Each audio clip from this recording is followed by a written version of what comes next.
Swayam Prabha. Digital India. Educated India.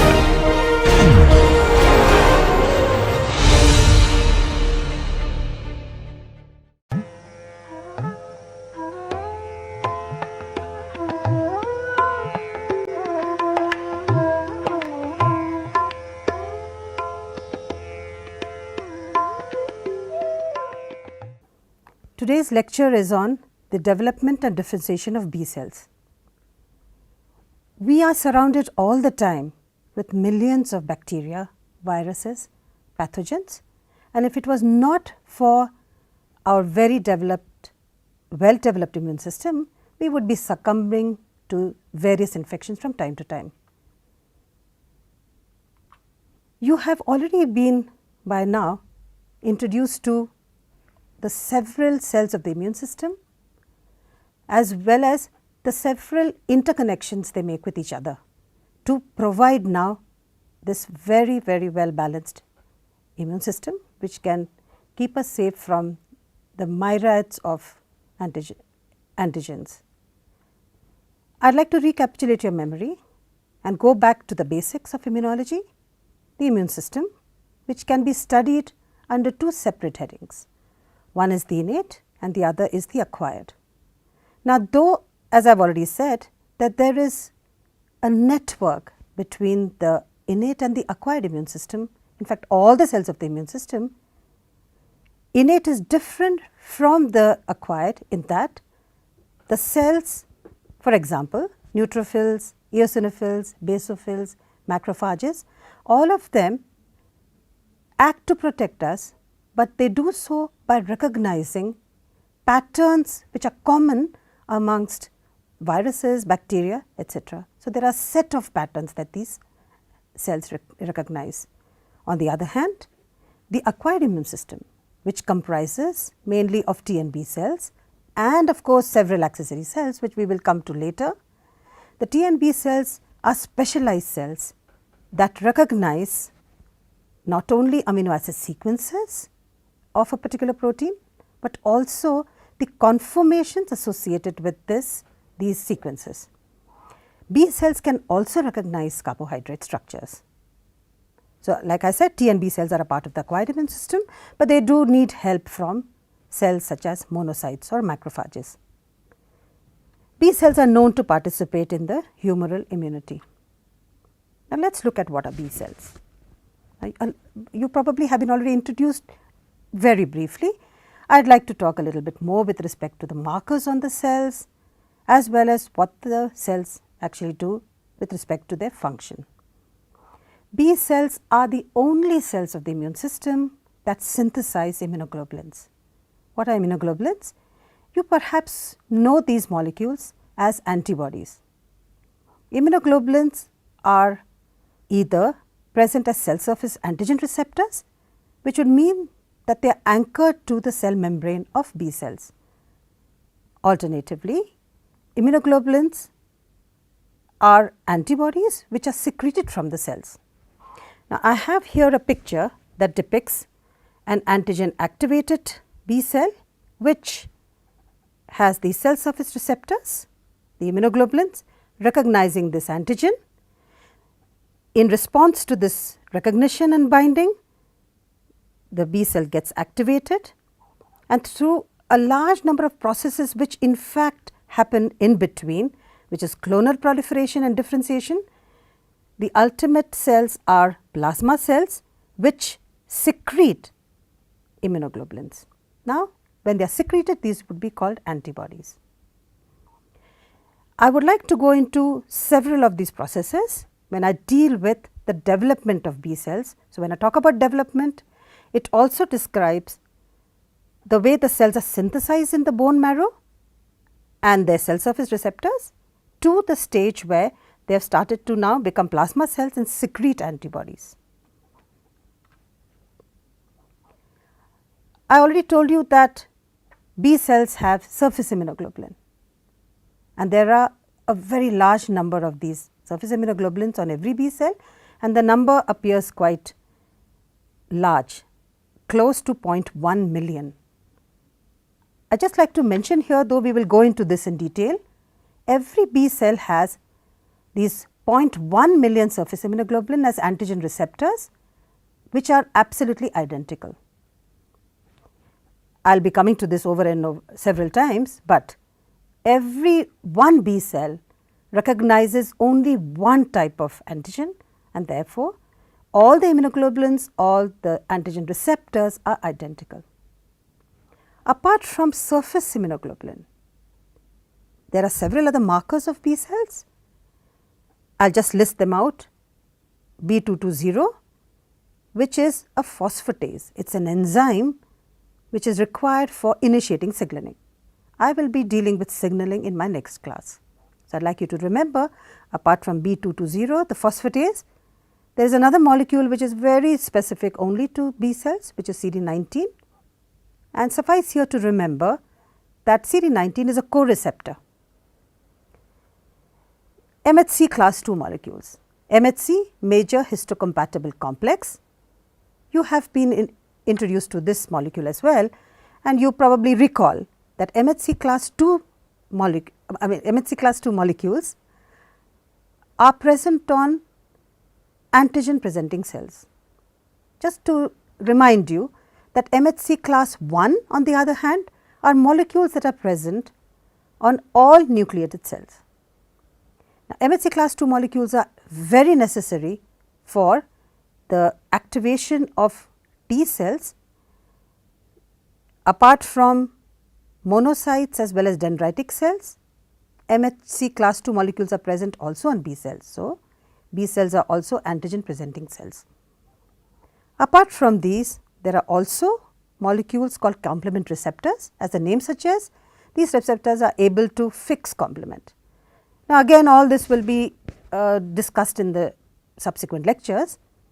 I would like you also to remember Fc receptors. So, from all these molecules, B220, CD19, MHC class 2 molecules, Fc receptors for IgG, all these participate in the signaling that is initiated by the surface immunoglobulin after the surface immunoglobulin or the antigen receptor here binds to its cognate antigen. Why do we call these markers on B cells?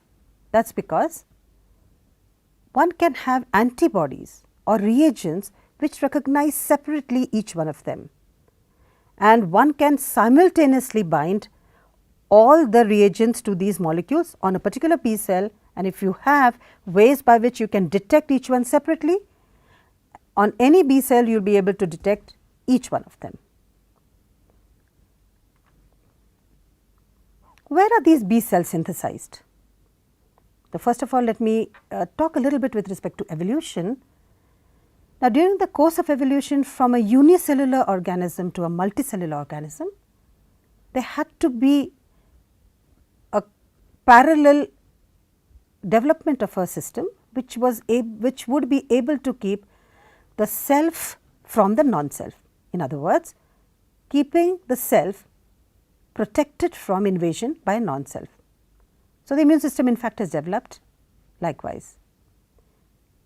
It is obvious then that as the complexities in evolution grew, even the immune system developed very slowly to meet with all the challenges that multicellular organisms had, trying to keep the unicellular organisms from invading them. When do you see the appearance of B cells and therefore the immunoglobulins in the evolutionary scale? If you remember your non-chordata and chordata or the phyla, you might remember that in vertebrata you have the jawless versus jawed fishes. So, it is in the jawed fishes that B cells first make their appearance, and you see a few isotypes of the immunoglobulin, and of course, isotypes is a new word now, but I will be discussing with that later. Site of B cell synthesis therefore can change. However, in mammals, in mice and human, both of which have been studied extensively. So, what is true of mouse is essentially true in humans. Before birth, B cells make their appearance in the yolk sac, that is the first site of synthesis, This is taken over subsequently by the fetal liver and then on to fetal bone marrow. After birth, it is only the bone marrow that is the site of B cell synthesis. The B cell development itself is a complex process. These cells start off as stem cells. Well, stem cells are the starting cells for almost all cells of our system, but the good part about B cell development, as for all lymphocytes, is that there is a common progenitor. So, the common progenitor is the stem cells of the bone marrow, and B cell developments can be looked at in distinctly two pathways. One that is called antigen independent, which would mean that in spite of no antigen being present, B cells develop to their fully formed surface immunoglobulin expressed cells, which are ready to recognize the foreign antigen. The antigen independent phase occurs in the bone marrow. The second phase is the antigen dependent phase, which occurs in the peripheral circulation after encountering the specific antigen. Are B cells immortal? No. The lifespan of B cells is 2 to 8 weeks. Of course, it depends on what you call the lifespan. As I will be coming to in the next slide, every stem cell or the progenitor cell, when it is committed to becoming a B cell, goes through these several stages, and I will be describing each and every one. But there is always a large number of cells that are generated from a single stem cell or single B stem cell. Now, this is in the scenario of a bone marrow where you have large number of stromal cells, and it is absolutely essential that stromal cells are in the vicinity of the dividing, developing B cell.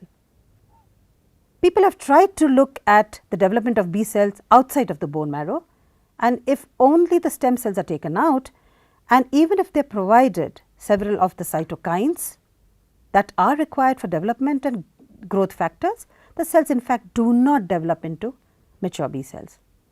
Therefore, people started looking at what goes on between the developing B cell as well as the stromal cells, and have come to the following information.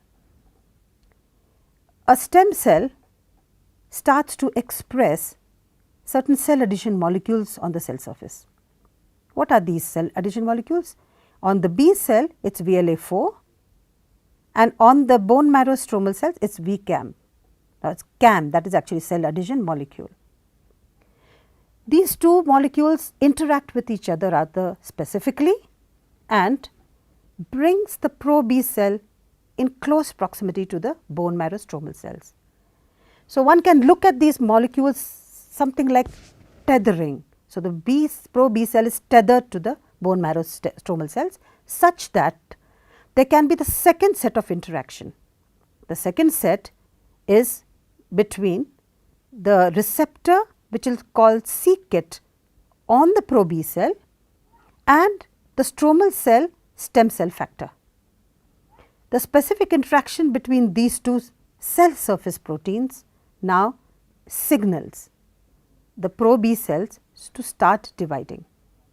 Because of lack of space here, I have not been able to show more than 2 cells, but in fact this can go to several thousands. What happens also in response to this c-KIT binding to the stem cell factor, there is expression of receptors on the B cells which were not there earlier. These receptors are called interleukin 7 receptors. Stromal cells constitutively express the ligand for these receptors, and these are called interleukin 7. So, now you have binding of the interleukin 7, which has been synthesized by the stromal cells, that binds specifically on the interleukin 7 receptor, which now the B cells have acquired. Once the B cells, pro-B cells have acquired the interleukin 7 receptors, these are now called pre-B cell. After the IL-7 receptor binding to its cognate ligand, there is further development of the pre-B cells to immature B cells.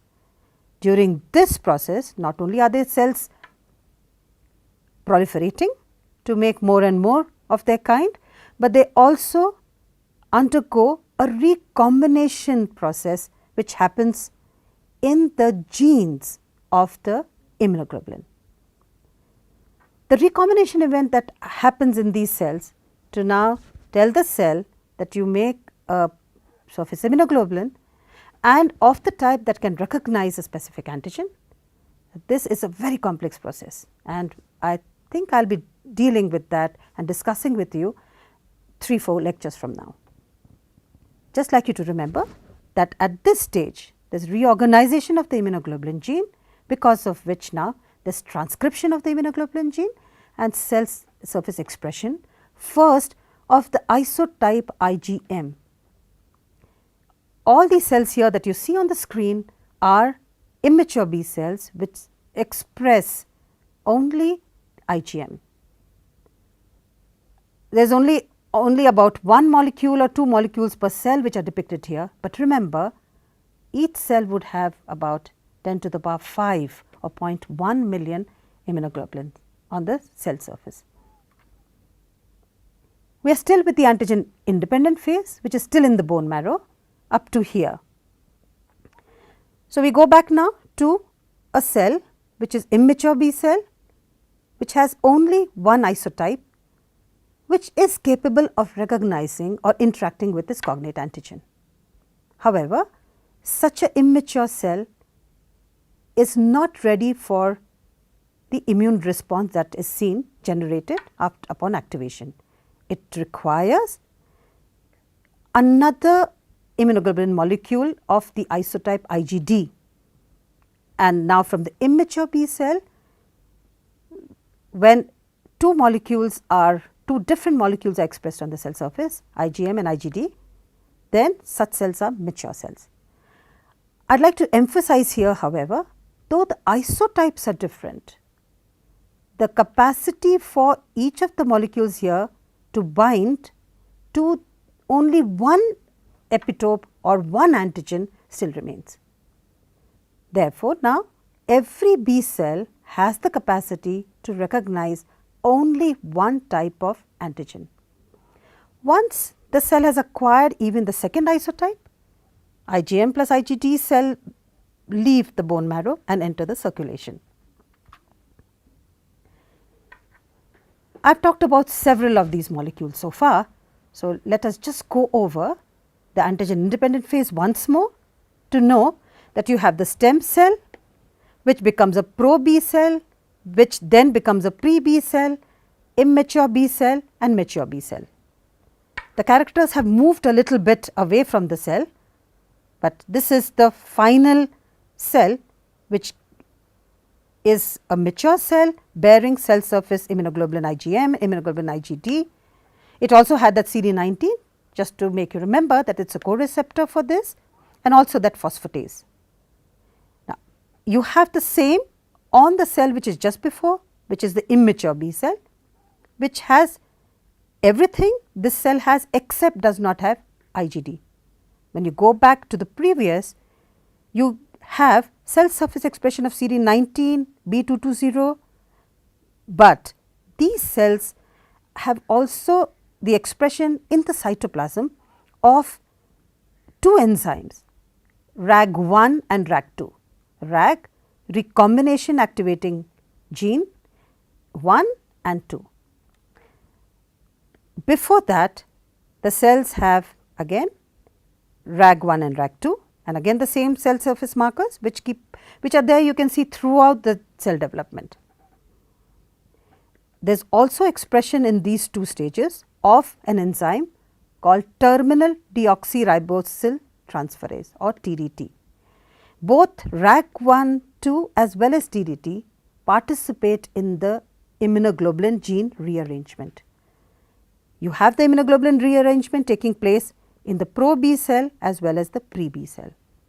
Right. Like I told you earlier, that this complex process of reorganization of the immunoglobulin genes will be dealt with later. Now, we come to the antigen dependent phase. though I have said this a couple of times earlier, I would like to re-emphasize that every one B cell has receptors. Does not matter if it is both IgM and IgD, both of them have the capacity or the antigen binding pocket which are identical.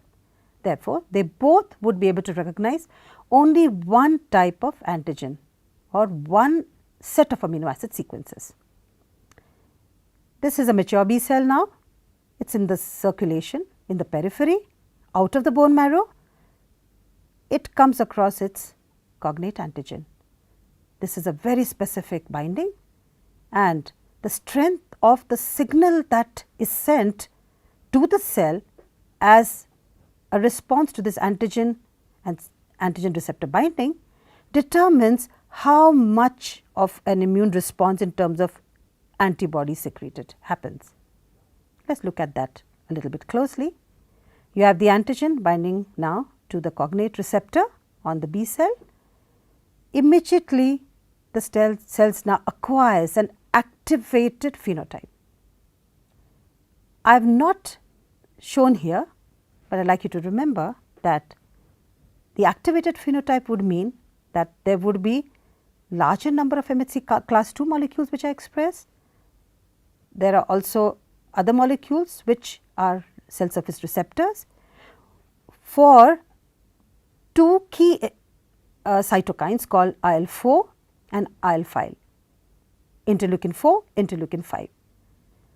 Which cells synthesize these? These are synthesized by activated T cells. Therefore, one can imagine that the same antigen now it is activating a T cell. The T cell now in its activated state starts to make interleukin 4 and 5, which is recognized by the cell, and the cells start proliferating. So, the interleukin 4 and interleukin 5 are also known as B cell growth factors. They allow the cell to start proliferating. All the cells of the acquired immune system, T as well as B cells, have this one property, that before they can become effector cells, in case of B cells the effector cells are plasma cells, they need to undergo proliferation at first and subsequently differentiation. Now, the proliferating cells and differentiating cells are very different from each other in the way they go on with their lives. Plasma cells or the antibody producing cells are the end state cell. So, once a B cell becomes a plasma cell, it is destined to die. These cells do not live for more than 3 to 4 days, and even with in experiments where there are support systems that are given, these cells would be able to live maximum for 15 days. What I have shown here is one cell which is becoming 2, then becoming 4 after binding to interleukin 4 and 5, but in fact one cell could become as many as 100,000 cells. So, there would be a clone of cells which is quite identical to the first cell. There is one more aspect to B cell differentiation, that not all cells differentiate to antibody producing plasma cells. Now, what strikes you here I think would be what I have shown here as rounded cells during proliferation now become oval when I call them plasma cells. In fact, that is precisely what happens. You have each of these cells which is proliferating till here, they start binding to, or they develop receptors to interleukin 6 first. So, then they are ready for the differentiation. When the proliferating cells develop receptors for interleukin 6 and the interleukin 6 binds to these cognate receptors, they differentiate now to antibody producing cells. They cannot proliferate any longer. So, now most of the cells have become antibody producing cells, and as you can see that the nucleus is become polar as compared to the nucleus which is occupying the center of the proliferating cell, and it is also covering almost the entire cytoplasm. You can see that the cytoplasm has increased and there is a very well developed network of endoplasmic reticulum which is absolutely required for the protein synthesis here. These cells need to synthesize and secrete immunoglobulins. Another important aspect here is that not all cells become antibody producing cells, plasma cells. A few of them, which could be because of lack of adequate IL-6, become what are known as memory cells. I will talk about the memory cells a little later, but memory cells are a very important part of the immune system, the acquired immune system. You do not have memory cells in the innate immune system. These memory cells, they are long lived, they stay on quietly until the body is exposed to the same antigen again. The good part about the memory cells then is that they already have receptors which can allow them to get activated and differentiate very fast. So, therefore, memory cells are the ones that actually generate a very fast and a robust immune response. Just like to mention here that during the development of vaccine, it is important to have adequate amount or numbers of memory cells generated. Otherwise, the vaccine is of not much importance. Recombination, as I already told you, recombination of the immunoglobulin genes is going to be discussed in a later lecture, but just to give you a flavor of what happens in the pre-B cells before they become immature and mature B cells. Here I am depicting only the heavy chain, as you all probably already know that the immunoglobulin is made up of 2 heavy and 2 light chains. Both the heavy chains are identical in the amino acid sequence and both the light chains are also identical. It is the combination of the light chain with the heavy chain that forms the antigen binding pocket. Each of the heavy chain is made up of 3 different gene segments at the antigen binding site. You have the V, D and J. There are 300 to 1000 different V gene segment. There are fewer of the D. In human, there could be as many as 6 to 11 and J, which are even fewer, maybe 5 to 6. Nature has it that during the recombination process, any one of the J now binds to any one of the D. So, you have a DJ segment which is initiated by the 2 enzymes I talked about a little while ago, the recombination activating gene 1 and recombination activating gene 2. After DJ recombination, there is recruitment any one of the V. Therefore, now you have VDJ recombination. The entire event from pro B cell to pre B cell and the immature B cell is under the directive of this recombination, which is through these specific enzymes. Now, VDJ, that is heavy chain, after it is ready, there is transcription and you have generation of only the heavy chain. At this stage, the cell recruits a pseudo light chain before the assembly of the light chain recombination event that takes place. Now, the pseudo light chain along with the heavy chain is expressed on the cell surface. Until now, the B cell cannot recognize antigens. It is only after the recombination of the light chain, which is again mediated through RAG1 and 2, that you have the entire heavy and light chain coming together as a cell surface molecule. Let us look at the basic structure of the immunoglobulin.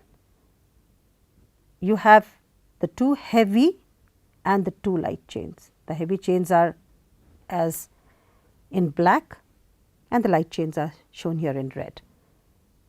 The light chains are bound to the heavy chain through disulfide bonds. Also, the 2 heavy chains are held together tightly by disulfide bonds. The heavy chain also has 2 distinct carbohydrate. There is a slight move here. It is CHO denoting carbohydrate.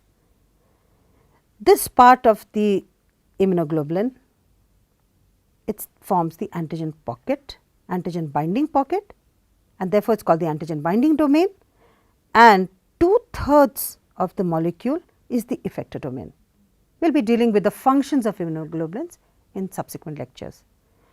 Important here is the fact that the C terminus of the immunoglobulin can either have hydrophilic or hydrophobic regions, and is the replacement of a short stretch of hydrophobic to hydrophilic determines whether this molecule should stay as cell surface receptor or should be secreted from the cell as antibody.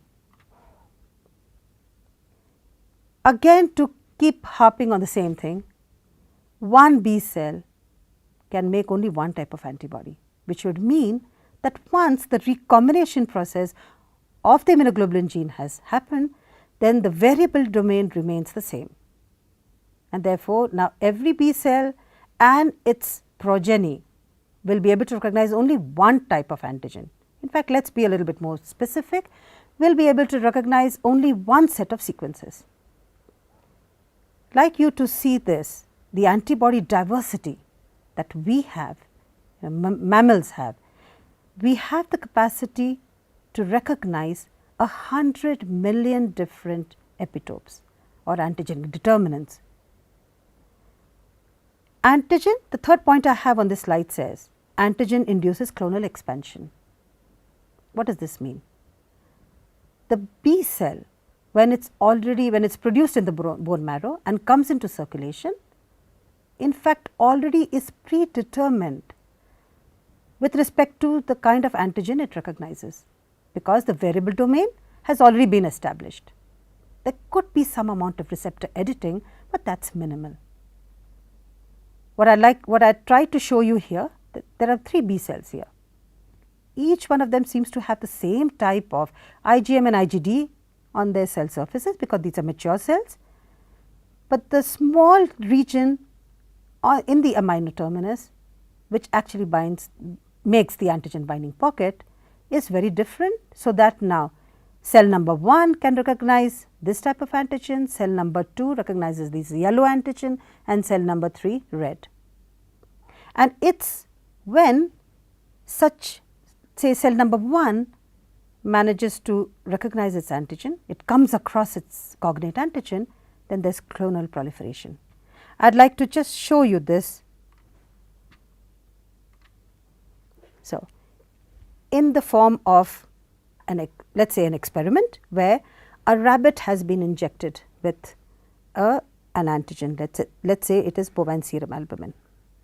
Now, if one injects the rabbit on day 1 and one starts to take blood samples from the rabbit every other day, and then does an immunoassay to find out what is the level of antibodies specific to this antigen which has been injected on day 1.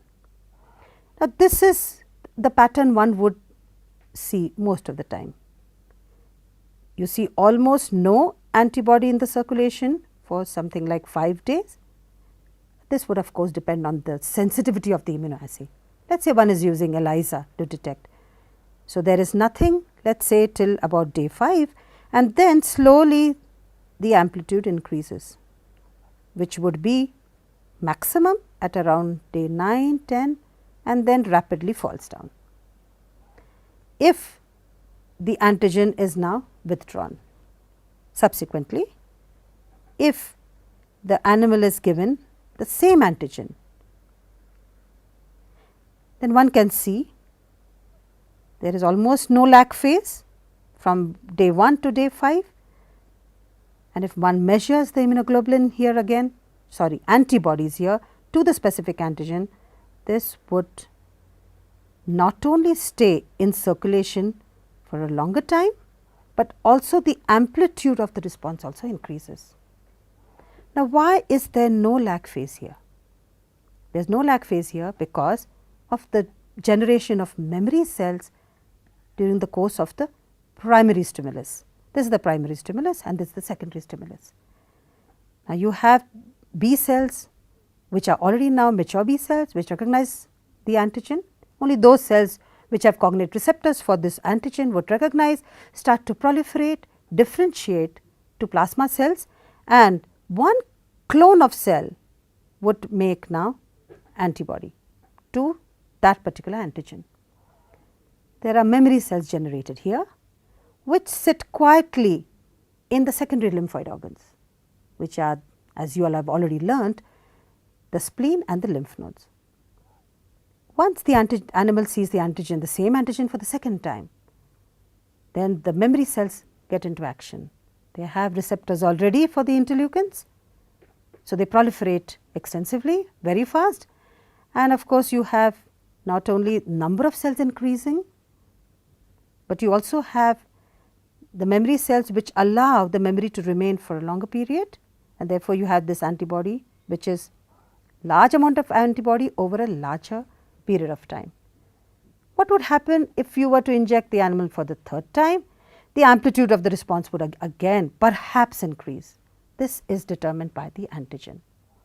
But this cannot go on. There will be a decrease in the amplitude with subsequent immunizations, and we will discuss that when we come to the signaling events that B cells have. Now, let us go back to the antigen induces clonal expansion. The clonal expansion in fact is what now gets translated to amount of antibody secretion. So, if you have more antibody in circulation, you can imagine that there are more clones that have been expanded and you have a very large number of plasma cells. Always the primary immune response and the secondary immune response would have a difference in the isotypes.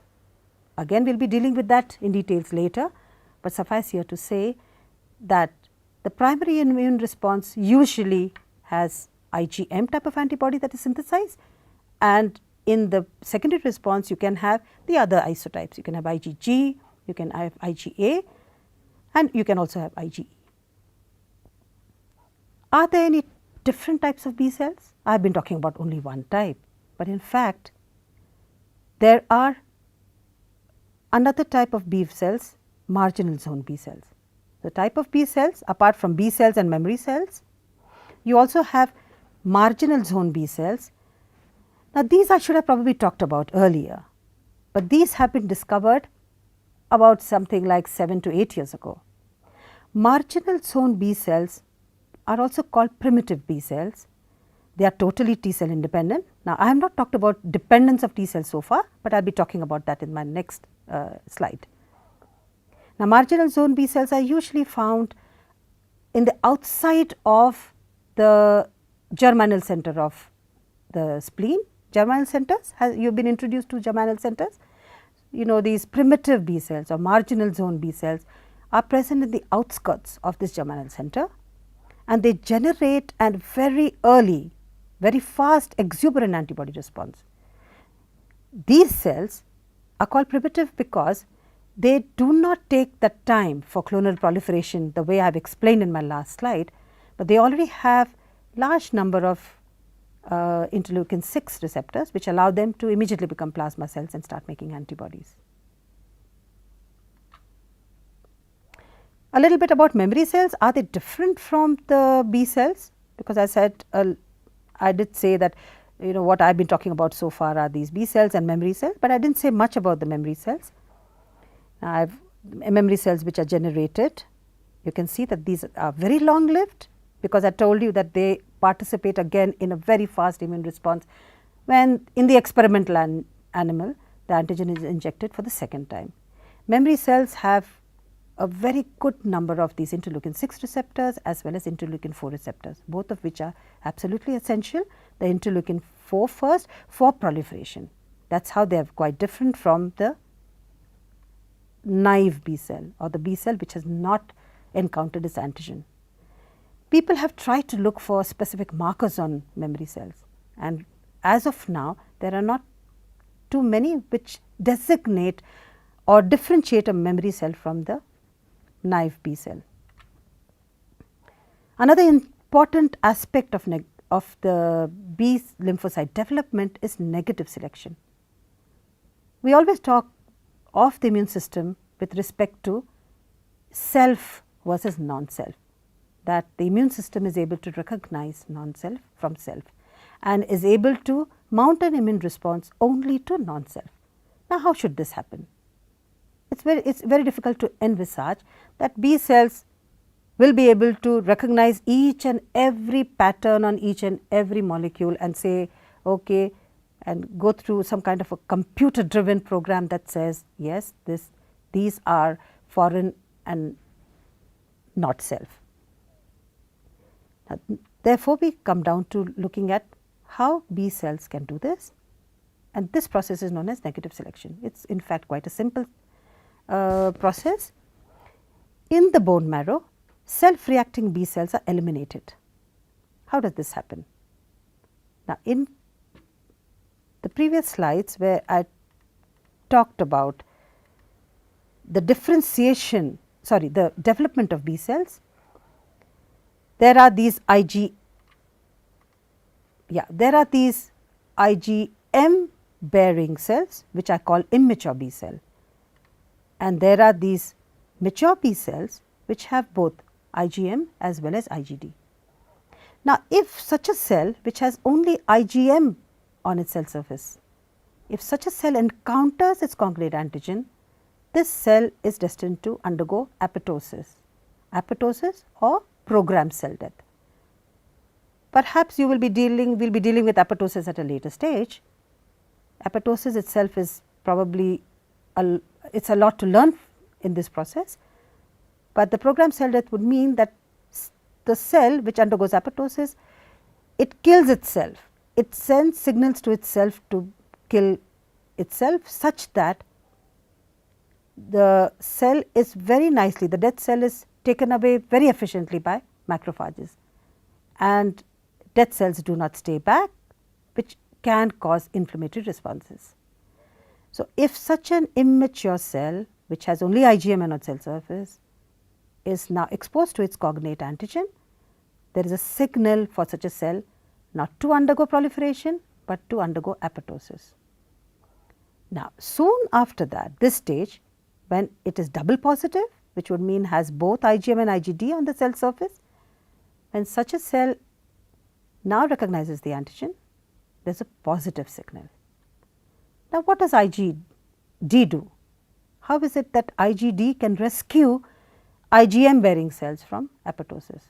People were trying to look at several molecules inside the cytoplasm, tried to see whether the IgD receptor is in any way involved in anti-apoptotic signal, but the only thing that one was able to decipher from these studies is that during the stage of single immunoglobulin bearing cells to double immunoglobulin bearing cell, there is upregulation of a large number of molecules which are inside the cell and which have nothing to do with the receptor, but they give the anti-apoptotic signal, or one can say pro-survival signal. So, when such a cell meets with its cognate antigen, the cell can undergo proliferation. So, it is only when the cells leave the bone marrow, or rather when they have these two receptors, can they leave the bone marrow. In the bone marrow, one should not think in terms of total compartmentalization, bone marrow versus the circulation and the secondary lymphoid organs.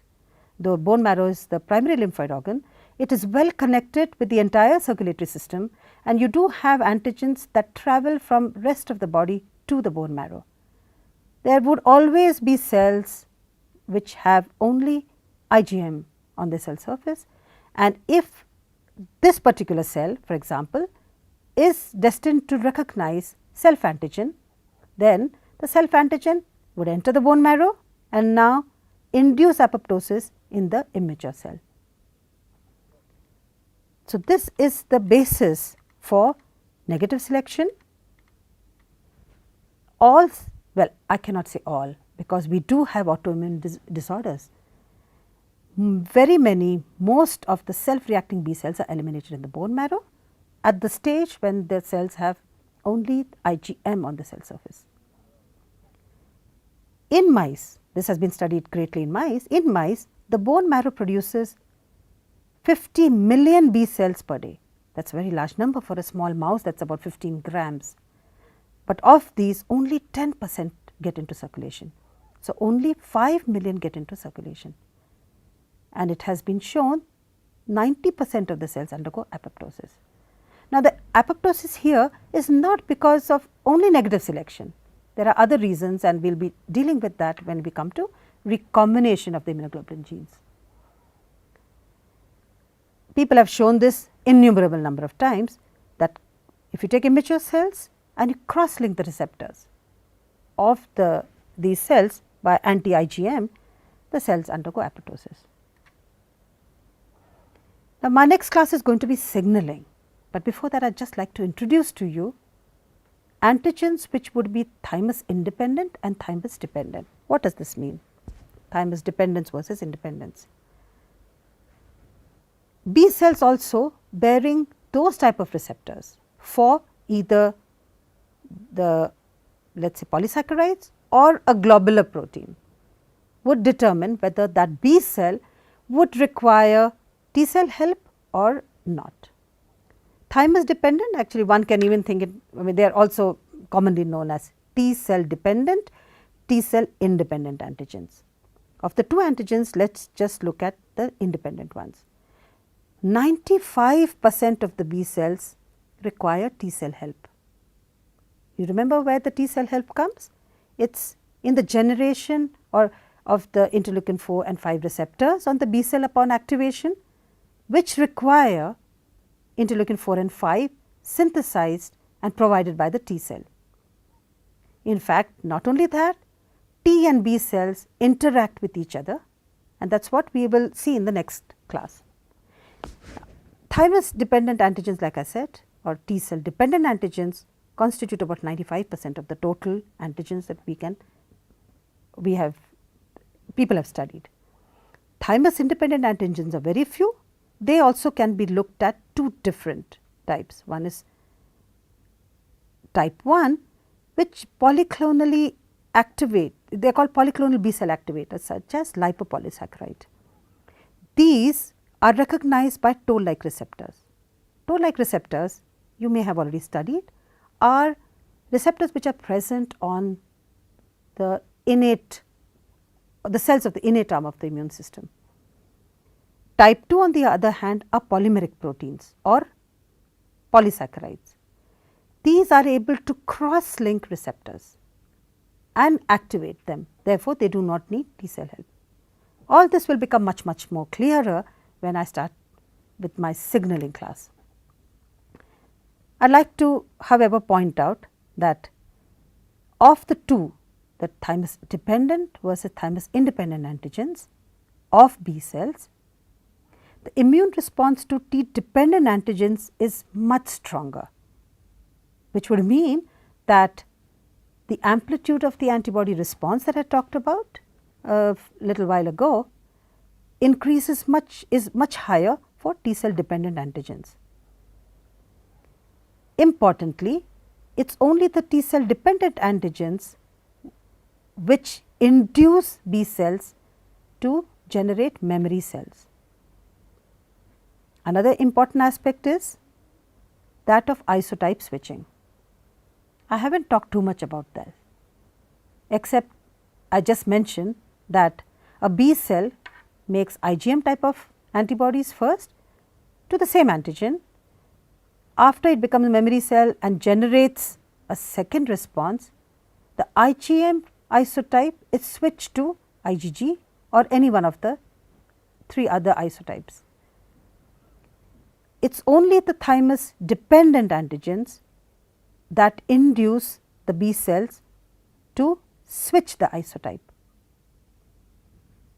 Another important part is it is only the T cell dependent antigens that induce the B cells to undergo affinity maturation. Now, all these I am going to be able to discuss in details after I talk about signaling and as we deal with also the recombination events that take place for the different regions of the immunoglobulin genes to come together and make a complete heavy chain or a complete light chain. another thing what I would like to mention here before we go to the next class is, and perhaps you might like to look at or at least get to know about the different signaling molecules that are present in the B cell. Now, though B cells and T cells are part of the acquired immune system, the way they recognize antigen is totally different. Both of them are able to recognize antigens of different types, different sequences of amino acids. But whereas T cells require presentation of the peptides or amino acid sequences in the context of major histocompatible complex 1 or 2, B cells recognize antigen in their native conformation. So, let us look at the difference between B and T cells now.